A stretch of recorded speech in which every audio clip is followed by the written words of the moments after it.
بسم اللہ الرحمن الرحیم۔ السلام علیکم۔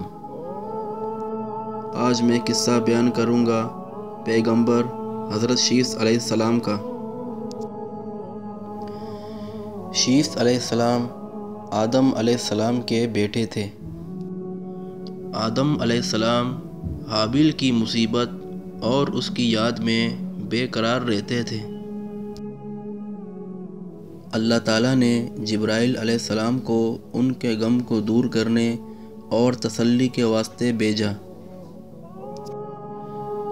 اور جبرائیل علیہ السلام نے آدم علیہ السلام سے کہا کہ اللہ تعالیٰ تجھے ایک رشید فرزند عنایت کرے گا، اور اس کی نسل سے حضرت محمد صلی اللہ علیہ وآلہ وسلم سردار نبی پیدا ہوگا۔ اور حابیل کے مرنے کے 5 سال بعد حضرت شیث علیہ السلام پیدا ہوئے۔ حضرت آدم علیہ السلام کے بعد تمام تر ذمہ داریاں شیث علیہ السلام نے سنبھالی۔ آدم علیہ السلام کا دوسرا بیٹا قابیل، جو کہ آدم علیہ السلام کی رہائش والی جگہ کو چھوڑ کر دور کہیں دوسری جگہ آباد ہوا تھا، اور اسی طرح قابیل سے ایک نئی نسل کی ابتدا ہوئی، اور فحاشی ان کے ہاں عروج پر تھا۔ اور قابیل کی اولاد نے فتنہ فساد کی زندگی شروع کی، اور انہوں نے قتل عام ایک دم عام کر دی تھی، اور یہ لوگ آدم علیہ السلام والی جگہ پر بھی آ کر فساد مچاتے تھے۔ اور اس وقت صرف 2 قومیں آباد تھیں، ایک قوم پہاڑ پر اور دوسری قوم زمین پر زندگی بسر کرتے تھے۔ جو قوم پہاڑ پر زندگی بسر کرتے تھے وہ قابیل کی قوم تھی، اور جو زمین میں زندگی بسر کرتے تھے وہ حضرت آدم اور شیث علیہ السلام کی قوم تھی۔ اور قابیل کی قوم جو کہ پہاڑ پر تھی، ان کے مرد خوش رنگ تھے اور ان کی عورتیں سیاہ رنگ کی تھیں۔ اور حضرت آدم علیہ السلام اور شیث علیہ السلام کی قوم جو کہ زمین میں تھی، ان کی عورتیں خوبصورت تھیں اور ان کے مردوں کے رنگ سانولے تھے۔ اور اب ابلیس شیطان نے فتنہ پھیلانا شروع کر دیا،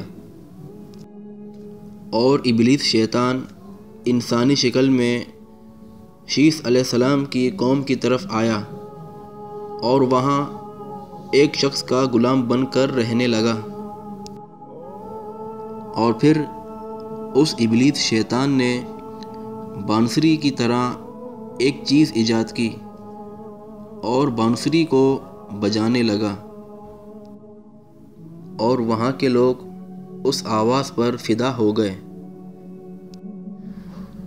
اور اس کے اطراف بھیڑ لگا کر سننے لگے۔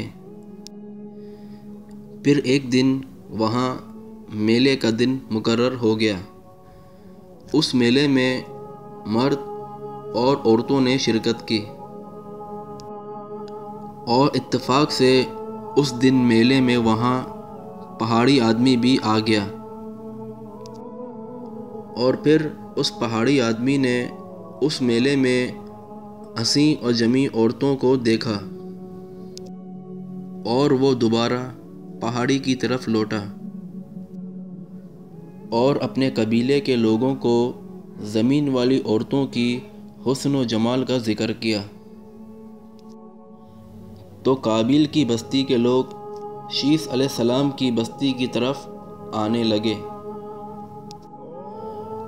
اور اسی طرح آہستہ آہستہ مردوں اور عورتوں میں اختلاط بڑھا، بدکاری اور زناکاری عام ہو گئی تھی، اور یہ تمام کام شیث علیہ السلام کی شریعت میں حرام تھے، اور یہ کام کرنے میں ابلیس شیطان نے انہیں ورگلایا تھا، کیونکہ شیطان انسان کا دشمن ہے، اور ان لوگوں نے زمین میں بہت بڑا فساد شروع کر دیا تھا۔ اور شیس علیہ السلام اپنی قوم کو مسلسل سمجھاتے رہے اور توحید کی دعوت دیتے رہے، اور کہا کہ فسادی لوگوں سے میل جول نہ کرو، لیکن شیطان انہیں مسلسل ورگلاتا رہا اور وہ لوگ باز نہ آئے اور مسلسل کفر ہی کرتے رہے،